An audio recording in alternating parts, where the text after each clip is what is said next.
Hello दोस्तों, कैसे हो? उम्मीद करते हैं मस्त होंगे, स्वस्थ होंगे, ज़बरदस्त होंगे। आपके अपने यूट्यूब चैनल एग्ज़ाम तक में आपका स्वागत है।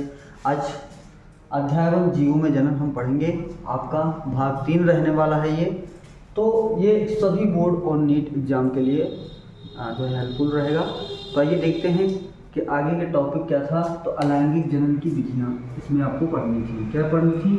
अलैंगिक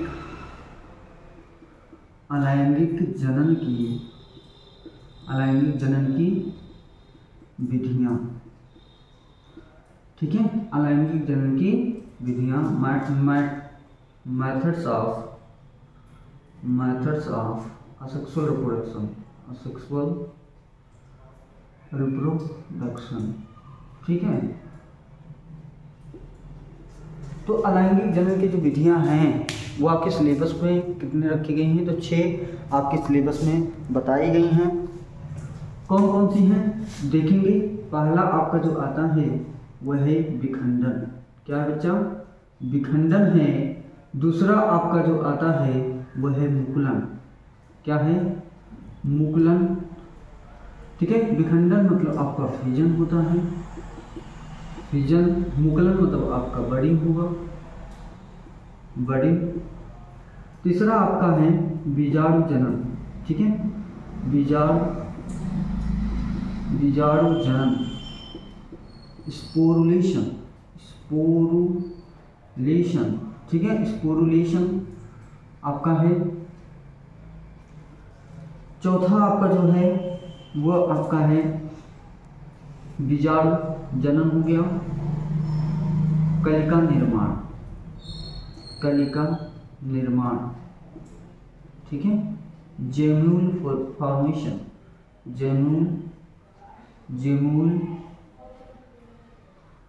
जेम्यूल फॉर्मेशन। ठीक है, पांचवा जो आपका है वह है खंडी भवन। क्या बच्चा? खंडी भवन। याद करेंगे इन 6 के नाम आपको याद होने चाहिए। तो ये आपका है फ्रेगमेंटेशन। और फिर आपका जो छठा है वह है पुनरुद्ध भवन। क्या बच्चा? पुनरुद्ध भवन। ठीक है, रीजनरेशन, इसको क्या कहते हैं? रीजनरेशन आपको पढ़ना है। तो ध्यान देंगे कि इसमें क्या क्या चीज़ें आती हैं। अलैंगिक जनन की विधियों में हमको ये 6 विधियाँ पढ़नी हैं। ठीक है, विखंडन हो गया, मुकुलन हो गया, बीजाणु जनन हो गया, कलिका निर्माण हो गया, खंडी भवन हो गया, पुनरुद्ध भवन हो गया। ठीक है, 1 मिनट रुकिए। ठीक है, तो वीडियो क्लियरिटी है, आप लोग देख पा रहे हैं। ठीक है, बहुत अच्छी बात है। तो अब देखेंगे एक एक को इसमें पढ़ा जाएगा। विखंडन क्या होता है? ठीक है, इस विखंडन के बारे में, फिजन के बारे में पढ़ेंगे। तो ये क्या होता है? तो आइए देखते हैं कि विखंडन क्या होता है। ठीक है, तो जनन की विधियाँ कितनी हैं? 6 हैं। विखंडन, मुकुलन, बीजाणु जनन, कलिका निर्माण, खंडी भवन, पुनरुद्ध भवन। ठीक है, पहला आज हम लोग पहले जो विधि के बारे में पढ़ेंगे कि विखंडन क्या होता है। ठीक है, विखंडन क्या होता है?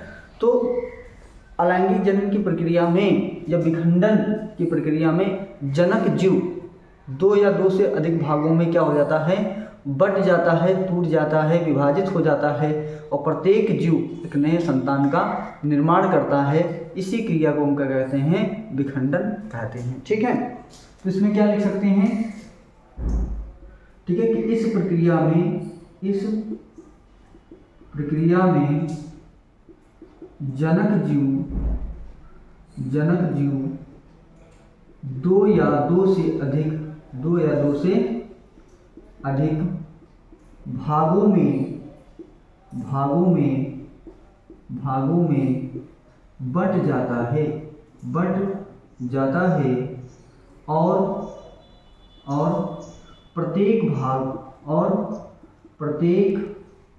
और प्रत्येक भाग नए संतान या नए संततियों का निर्माण करता है। विखंडन कहलाता है। विखंडन कहलाता है। तो बड़ा सिंपल सा इसकी जो परिभाषा है बहुत ही अच्छे से है कि विखंडन क्या होता है। तो इस प्रक्रिया में, विखंडन की प्रक्रिया में जनक जीव जो होगा 2 या 2 से अधिक भागों में क्या हो जाएगा, बट जाएगा, विभाजित हो जाएगा और प्रत्येक भाग एक नए जीव का, एक नए संतान का क्या करती है, निर्माण करती है। इसी क्रिया को हम क्या कहते हैं, विखंडन कहते हैं। ठीक है, अब ये विखंडन कितने प्रकार का होगा तो थोड़ा सा समझेंगे कि जो विखंडन है, ठीक है, इनके संतानों की संख्या के आधार पर, ठीक है, संतानों की संख्या के आधार पर, संख्या के आधार पर इसे 2 भागों में ठीक है विभाजित किया जा सकता है या विभाजित किया गया है। ठीक है, मतलब संतानों की संख्या के आधार पर इसे 2 भागों में हम क्या कर सकते हैं, 2 वर्गों में हम क्या कर सकते हैं, बांट सकते हैं, विभाजित कर सकते हैं। तो ये आपको ऐसे ही वगैरह नोट्स बना लेने हैं। कोई समस्या आती है, अंडरस्टैंडिंग नहीं हो रही है, आप कमेंट बॉक्स में लिख करके आप भेजें, हम लोग उसको हल करेंगे। ठीक है, तो विखंडन क्या है आपने ये सीखा। अब संतानों की संख्या के आधार पर इसे 2 वर्गों में या 2 भागों में विभाजित किया जा सकता है। कौन कौन सा वो भाग होगा आइए देखते हैं। ठीक है, तो यहीं पे मैं बता दे रहा हूँ। ठीक है, 2 भागों में विभाजित किया गया। एक आपका है द्विविखंडन, एक आपका है द्विविखंडन। द्विविखंडन को कहते हैं बाइनरी फ्यूजन। क्या कहेंगे, बाइनरी फ्यूजन। और एक आपका क्या होगा, बहुविखंडन, बहुविखंडन। ठीक है, बहुविखंडन मतलब मल्टीपल फ्यूजन, मल्टीपल आपका क्या होगा, फ्यूजन। तो 2 प्रकार से आपका ये होता है। कौन कौन सा, द्विविखंडन और बहुविखंडन। द्विविखंडन के नाम से ही आपको पता है कि एक जनक जीव केवल 2 भागों में क्या हो जाता है, विभाजित होकर के 2 नए संतान, अपने जैसे एक समान संतानों को उत्पन्न करते हैं, द्विविखंडन कहलाते हैं। जैसे ये मान लीजिए आपका क्या है, कोई जीव है, तो ये क्या हो जाए, 2 भागों में टूट जाए और हर एक भाग क्या कर ले, एक नया जीव का निर्माण कर ले। इसी क्रिया को क्या कहेंगे, द्विविखंडन कहते हैं, बाइनरी फ्यूजन कहते हैं। बहुविखंडन में क्या होता है कि एक जनक जीव बहुत सारे जीवों का बहुत सारे भागों में कट जाते हैं या विभाजित हो जाते हैं और प्रत्येक भाग क्या करेगा, नए संतानों का निर्माण कर ले। तो इस क्रिया को क्या कहेंगे, बहुविखंडन कहते हैं। तो ये एक एक को पढ़ा जाएगा। जो द्विविखंडन की क्रिया होती है, द्विविखंडन की जो क्रिया होती है, ये क्या होगी, अनुकूल परिस्थितियों में होगी। कहाँ, अनुकूल परिस्थितियों में, अनुकूल परिस्थितियों में। ठीक है, अनुकूल परिस्थितियों में होती है, ये आपको याद रखना है। और जो ये है, ये आपके प्रतिकूल परिस्थितियों में होती है। क्या, कब, प्रतिकूल परिस्थितियों में बहुविखंडन की जो है प्रक्रिया होती है। ठीक है, तो अब देखेंगे कि द्विविखंडन की प्रक्रिया किन किन जीवों में होती है। और ये भी, ठीक है, ये भी आपके कई प्रकार के होते हैं। तो इरेज कर रहे हैं, स्क्रीनशॉट ले लीजिए। ठीक है, देखिए नेक्स्ट पे आएंगे।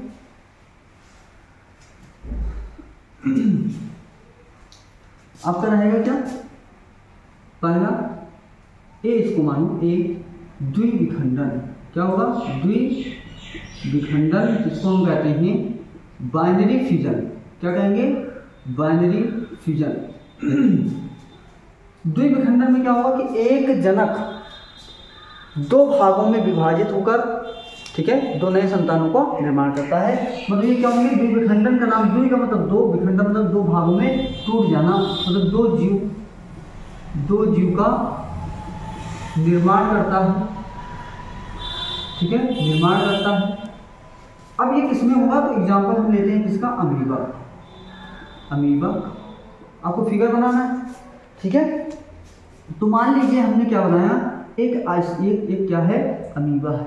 एक क्या है, अमीबा है। इसके अंदर आपका क्या है, रिक्तिका पाया जाता है, रिक्तिका। ठीक है, रिक्तिका। तो रिक्तिका का कार्य क्या होगा, प्रसारण नियमन का कार्य करता है, कंट्रैक्टाइल वैक्यूल इसको कहते हैं, ठीक है। इसको क्या कहेंगे, कंट्रैक्टाइल, ठीक है, वैक्यूल, ठीक है। प्रसारण इसको रिक्तिका कहते हैं। और इसका कार्य क्या होता है, तो कार्य क्या होगा, ये भी लिखिए, कार्य प्रसारण नियमन का कार्य करता है, प्रसारण नियमन का कार्य करता है। प्रसारण नियमन का मतलब होता है कि आवश्यक पदार्थों को अंदर तथा अनावश्यक पदार्थों को बाहर भेजने का कार्य ही प्रसारण नियमन कहलाता है। अब ये क्या होगा, अनुकूल परिस्थितियों में होता है, तो अनुकूल परिस्थितियों में क्या होगा, इसका केंद्रक विभाजित होने लगता है, ठीक है। क्या होगा, केंद्रक में सर्वप्रथम विभाजन होगा ऐसे ऐसे, ठीक है, समझिएगा थोड़ा। कोई आकार, अमीबा का कोई आकार नहीं होता है, तो इसके केंद्रक में पहले क्या होगा, विभाजन शुरू हो जाएगा ऐसे, ये ऐसे हो जाएगा, ठीक है। और यहाँ पे इसके रिक्तकाएं रहेंगी, यहाँ पे रहेंगी, ठीक है। ये ऐसे कह सकते हो कि केंद्रक में विभाजन शुरू होता है। केंद्रक में विभाजन के फलस्वरूप, ठीक है, इनमें क्या होगा,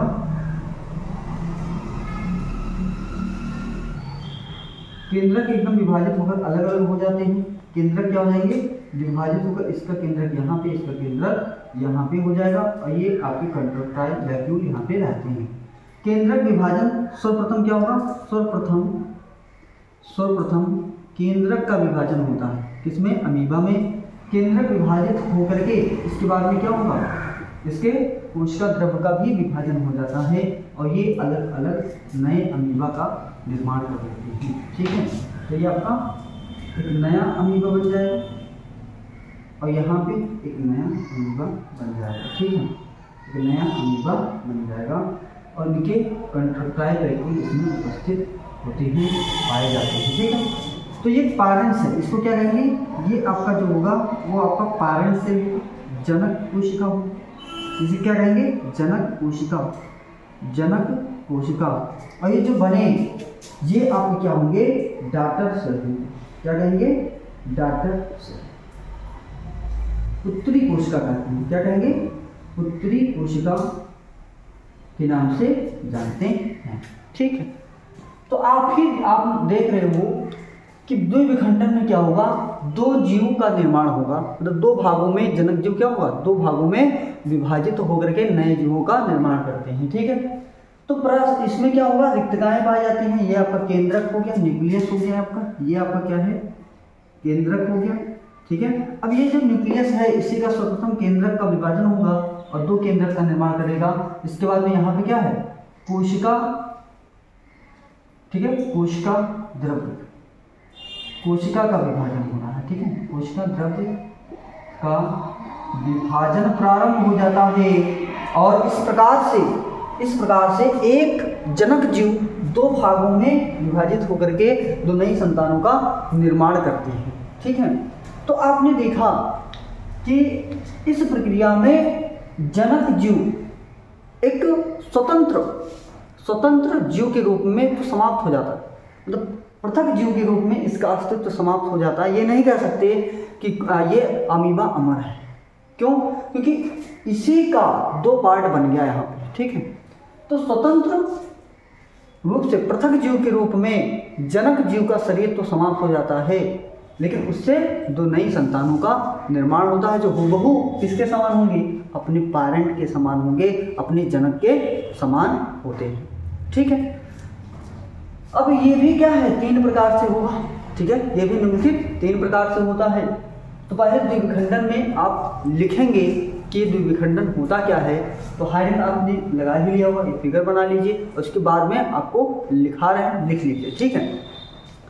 लिखेंगे द्विविखंडन जीवों में अनुकूल परिस्थितियों में होता है।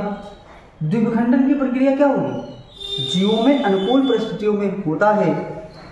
मुख्य रूप से यह किसमें होता है, तो प्रोटोजोआ संघ के प्राणी होंगे। अमीबा क्या है,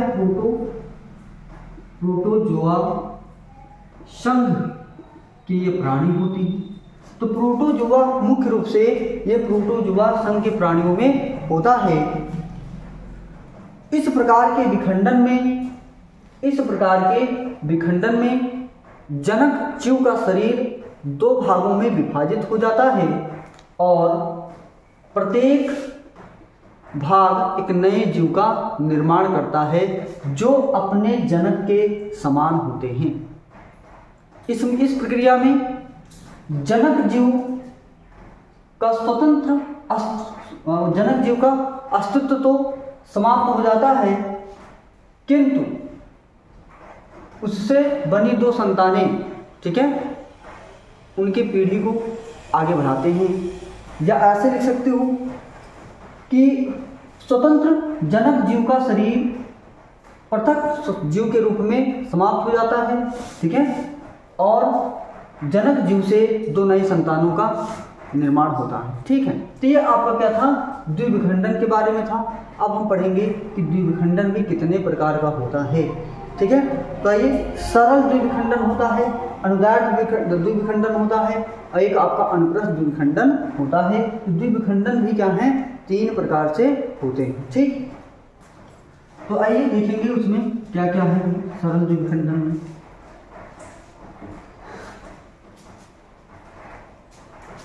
ठीक है, देखिए द्विविखंडन क्या होगा, यह निम्नलिखित, यह तीन प्रकार से होता है। ऐसे लिखिए, यह तीन प्रकार से होता है, ठीक है।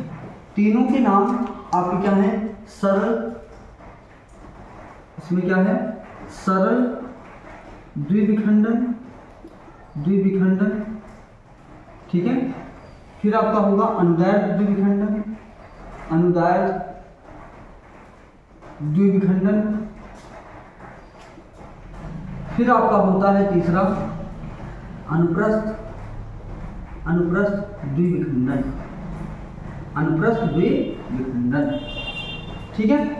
अब जो सरल द्विविखंडन होता है, इसके विखंडन की या इसके विभाजन की दिशा निर्धारित नहीं होती, तो ये भी लिखेंगे, इसको कहेंगे सिंपल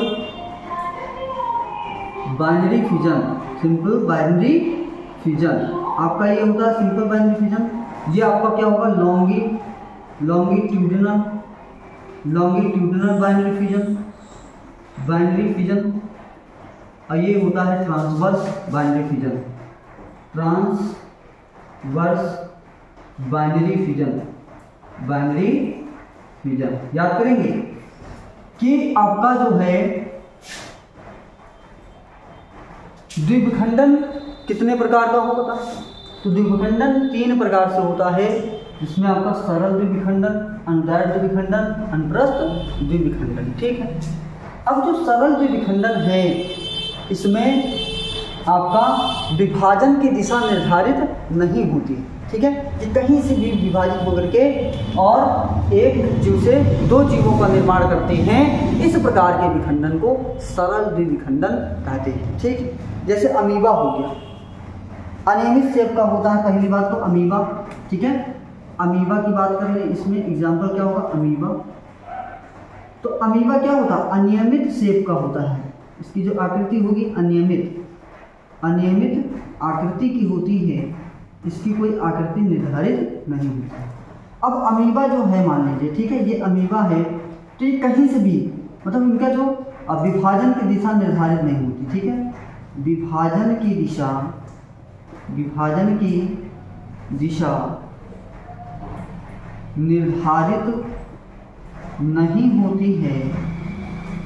नहीं होती है, ये किधर भी, ये क्या होंगे, किधर से भी विभाजित हो जाएंगे, ठीक है। यहाँ से हो सकता है विभाजित हो जाए, हो सकता है यहाँ से हो जाए, हो सकता है यहाँ से हो जाए, कहीं से भी, ठीक है, विभाजन हो जाएगा। इस प्रकार के विखंडन को हम सरल द्विविखंडन कहते हैं, ठीक है। तो एक अमीबा है मान लीजिए, और दो ही का निर्माण होगा, तो ये अभी मान लीजिए कि पहले केंद्रक का विभाजन हो जाएगा, इसका केंद्रक का विभाजन होगा। मान लीजिए केंद्रक एक यहाँ, फिर इनके कोशिका किधर से भी कर सकते हैं, ठीक है, ऐसे कर सकते हैं। तो ये अलग अमीबा का निर्माण कर देगा, ये अलग अमीबा का निर्माण कर देगा, ठीक है। तो इस प्रकार के विखंडन को क्या कहेंगे, सरल द्विविखंडन कहते हैं। इसमें लिख लेंगे सरल द्विविखंडन जो आपका होता है, इसमें आप लिखेंगे, ठीक है, सरल द्विविखंडन में लिखेंगे कि इस प्रकार का विखंडन इस प्रकार का विखंडन, ठीक है, अमीबा जैसे जीवों में होता है, ठीक है, तथा इनमें विभाजन की दिशा निर्धारित नहीं होती है। विभाजन की दिशा निर्धारित नहीं होती है। जनक जीव 2 भागों में विभाजित होकर के 2 नए संतानों का निर्माण करते हैं। इस प्रकार के विखंडन को सरल द्विविखंडन कहते हैं। ठीक है, एग्जाम्पल आपका अमीबा अनियमित आकृति का ये होता है। दूसरी बात हम करें तो आपका अनुदैर्ध्य आ जाएगा। अनुदैर्ध्य का मतलब होता है लंबवत, ठीक है, लंबवत। तो आइए देखेंगे अनुदैर्ध्य वाले को। अनुदैर्ध्य द्विविखंडन होगा।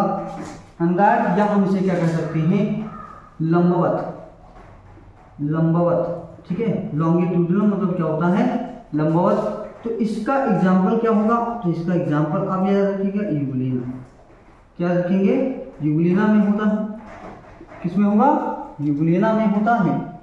अब यूग्लिना जो होता है ये बहुत ही प्यारा सा स्ट्रक्चर इसका मैं बना रहा हूँ, तो देखिएगा, ठीक है, ऐसे, ठीक है, ये ऐसे होगा। इसमें 2 फ्लैजला पाई जाती हैं। एक छोटी फ्लैजला होती है और एक इसके छोटी सी ये फ्लैजला होती है, ठीक है। इसका केंद्रक इसी में विभाजित रहता है, केंद्रक कला से घिरा होता है, ठीक है। तो इसमें पहले सर्वप्रथम क्या होगा, सर्वप्रथम कशाविका का विभाजन होता है। कशाविका, ठीक है, ये जो आपका है इसी को क्या कहते हैं, फ्लैजला। फ्लैजला को ही कहते हैं कशाविका, कशाविका, ठीक है। कशाविका ये आपका क्या है, केंद्रक है। ये क्या है, केंद्रक न्यूक्लियस है। तो सर्वप्रथम कशाविका का विभाजन होता है। क्या होगा, कशाविका का विभाजन होगा, ठीक है। अब इसमें कशाविका का विभाजन हो रहा है तो देखिएगा कैसे होगा। इसमें कशाविका का विभाजन होता है, ठीक है, ऐसा। तो एक कशाविका, एक तो इधर रहेगी, एक इसके बगल में, और एक बन जाएगी ऐसे, और इसका कशाविका का ये क्या हो गया, विभाजन की कशाविकाएं हैं, और इसके बाद में ये आपका केंद्रक है, आनुवंशिक पदार्थ। कशाविका का विभाजन होने के फलस्वरूप इनके केंद्रक का विभाजन शुरू हो जाता है। इसके बाद में क्या होगा, केंद्रक का विभाजन होगा। केंद्रक का विभाजन प्रारंभ होता है। अब केंद्रक जो है ये विभाजित होकर के कैसा सिर बना लेगा, देखेंगे, ठीक है, ऐसे।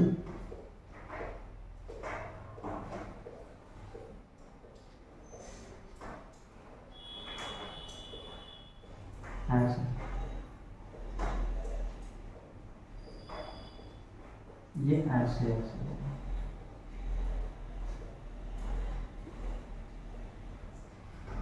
प्रैक्टिस जरूर करिए, प्रैक्टिस बहुत जरूरी है, ठीक है। फिगर का प्रैक्टिस बहुत जरूरी है, ठीक है। ये केंद्रक विभाजित होकर के अलग अलग केंद्रक बना लेते हैं, और इनकी जो कशाविकाएं हैं वो कशाविकाएं ऐसे ही इसमें ये विभाजित हो जाती हैं, ठीक है। इसके बाद में क्या होगा, लंबवत इनमें विभाजन, ऐसे ऐसे ये लंबवत विभाजन हो जाएगा, और अलग अलग यूग्लिना का निर्माण कर लेंगे, ठीक है। अलग अलग अमीबा का यूग्लिना का निर्माण ये कर लेते हैं, ठीक। ये केंद्रक इनका हो गया, ये कशाविका हो गया, ठीक है, और ये है ऐसे।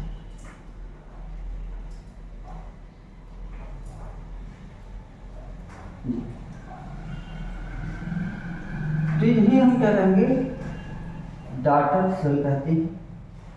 और एक जीव था, ये आपका क्या था, पैरेंट सेल, पैरेंट सेल, ठीक है। पैरेंट सेल मतलब जनक कोशिका क्या है, विभाजित होकर के 2 नई कोशिकाओं का निर्माण करती है, 2 नई जीवों का निर्माण कर लेती है, ठीक है। इस प्रकार के विभाजन को हम अनुदैर्ध्य विखंडन या द्विविखंडन कहते हैं। अनुदैर्ध्य द्विविखंडन, और यहाँ सही करिएगा, अनुदैर्ध्य द्विविखंडन या लंबवत कहते हैं। लॉन्गिट्यूडनल रूप से ये क्या हो जाते हैं, विभाजित हो जाते हैं। तो इनमें क्या है, विभाजन की दिशा निर्धारित होती है कि इनमें विभाजन की दिशा क्या होगी, लंबवत होगी। ठीक है, तो इस प्रकार के द्विविखंडन को हम क्या कहेंगे, अनुदैर्ध्य द्विविखंडन कहते हैं। तो इसमें लिखेंगे इस प्रकार का द्विविखंडन, इसमें लिखिए इस प्रकार का द्विविखंडन अनुदैर्ध्य या लंबवत दिशा में होता है। उदाहरण, इस प्रकार का द्विविखंडन अनुदैर्ध्य या लंबवत दिशा में होता है। उदाहरण आपका युगलीना हो जाएगा। ठीक है, युगलीना में सबसे पहले कशागिका का विभाजन होता है, इसके पश्चात केंद्रक का विभाजन होता है और दो नए जीव का निर्माण करते हैं। इस प्रकार के द्विविखंडन को अनुदैर्ध्य द्विविखंडन कहते हैं। ठीक, अब आएंगे अनुप्रस्थ द्विविखंडन क्या होता है, ट्रांसवर्स द्विविखंडन। इसी ट्रांसवर्स द्विविखंडन को हम क्या कहते हैं, क्षैतिज द्विविखंडन। ठीक है, क्षैतिज द्विविखंडन के नाम से भी जानते हैं। ठीक है, तो ये किसमें होगा, तो आइए इसको देखेंगे। अगला आपका जो टॉपिक है वो आपका तीसरा है अनुप्रस्थ द्विविखंडन। अनुप्रस्थ द्विविखंडन जो आपका होता है ये आपका किसमें होता है, पैरामीशियम में होता है, जीवाणुओं में होता है, डायटम्स में होता है। ठीक है, आदि, मतलब इन सभी में अनुप्रस्थ जो द्विविखंडन है वो पैरामीशियम, जीवाणु, डायटम्स में होता है। ठीक है, तो ट्रांसफर मतलब क्षैतिज का मतलब है। ठीक है, क्षैतिज में विखंडन जो होगा इनकी दिशा निर्धारित होती है, क्षैतिज विखंडन इसमें होता है। ठीक है, तो इसका एग्जांपल हम लेंगे पैरामीशियम। ठीक है, क्या है, ये भी एक प्रोटोजोआ संघ का है जिसे सिलिएटेड प्रोटोजोआंस भी कहा जाता है पैरामीशियम को। जिसमें तो ये चप्पल के आकार का होता है। कैसे होता है, ये चप्पल के आकार का होता है। ठीक है, ऐसे तो समझने की कोशिश करिएगा। ये चप्पल के आकार का ऐसे होगा और इसमें बहुत सारे सीलिया लगे हैं। ये क्या है,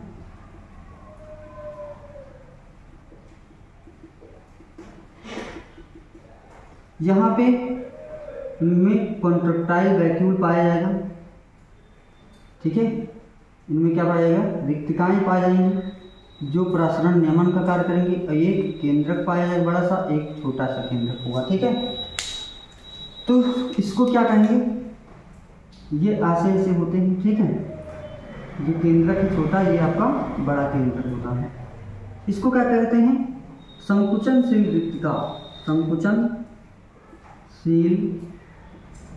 रिक्तिका पाई जाती है और इसका कार्य क्या होता है, प्रसरण नियमन का कार्य होता है।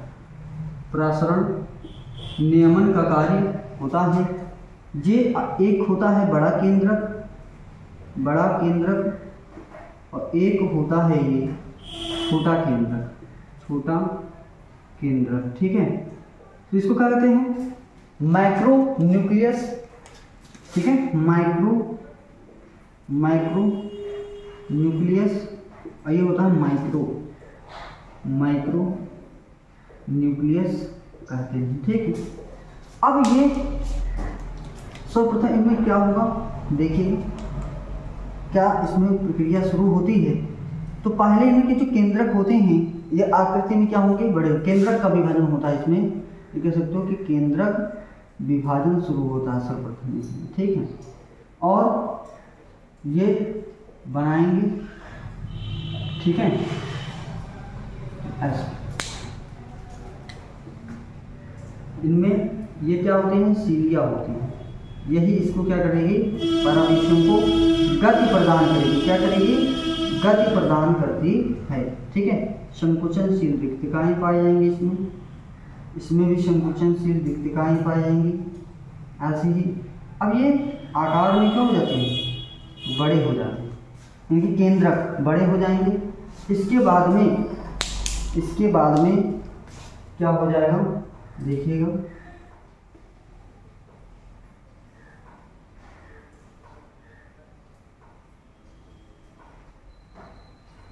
ये ऐसे ऐसे बन जाते हैं, ठीक है।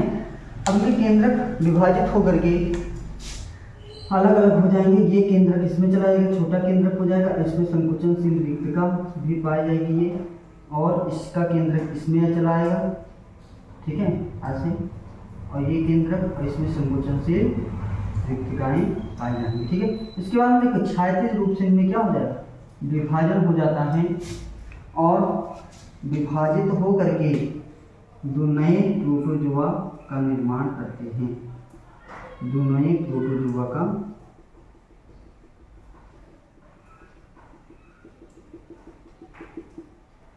निर्माण करते हैं, ठीक है। ये तो एक अलग प्रोटोजोआ, एक अलग प्रोटोजोआ बन जाएगा यहाँ पे, तो देखिएगा ऐसे।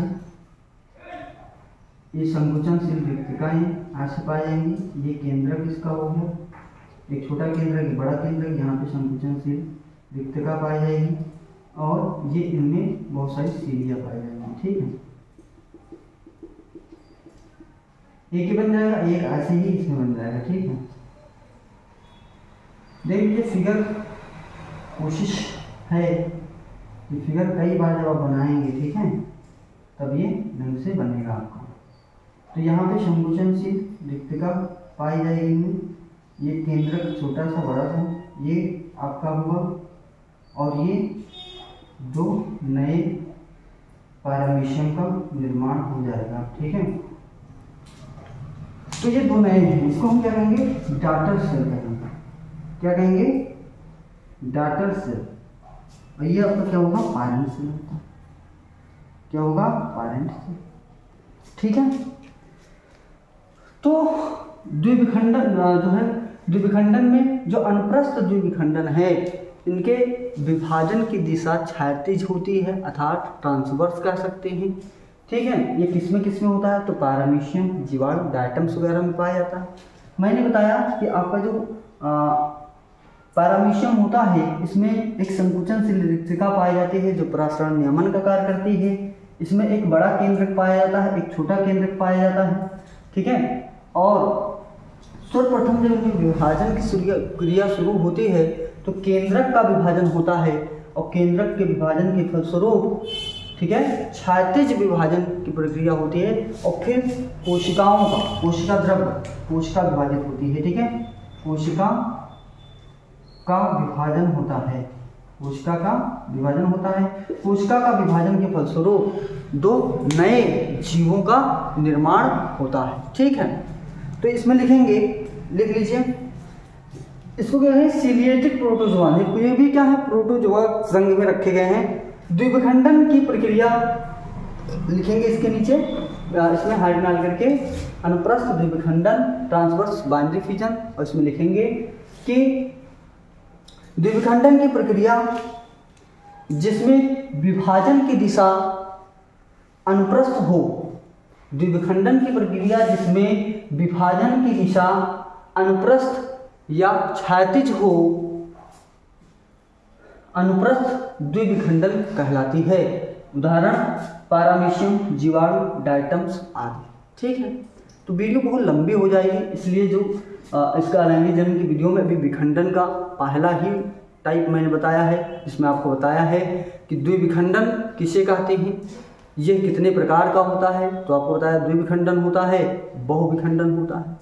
द्विविखंडन आपका क्या होगा, तीन प्रकार से होंगे, सरल बहुविखंडन, द्विविखंडन, एक आपका अनुदैर्ध्य और एक आपका अनुप्रस्थ द्विविखंडन, ठीक है।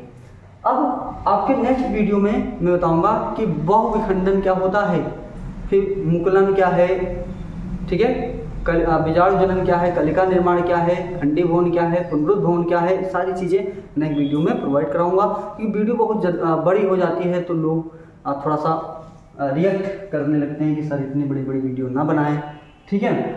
तो हमारी कोशिश ये है कि जितनी भी चीज़ें बताई जाएं आपको समझ में आ जाएं, ठीक है। रट्टा पे जोड़ नहीं देना, और जो भी फिगर्स बनाए जाते हैं आपको प्रैक्टिस करना है, क्योंकि आपके पेपर में फिर जो है आए तो आप अच्छे से बना पाएँ, ठीक है। और फिगर बनाने से कुछ चीज़ें दिमाग में इमेज बन जाता है, जो चीज़ों का इमेज बन जाता है वो चीज़ें याद रहती हैं आपको। तो ये इनके एग्जाम्पल्स आपको याद रखने हैं, ठीक है। नेक्स्ट वीडियो में मिलते हैं पार्ट 4 में। धन्यवाद।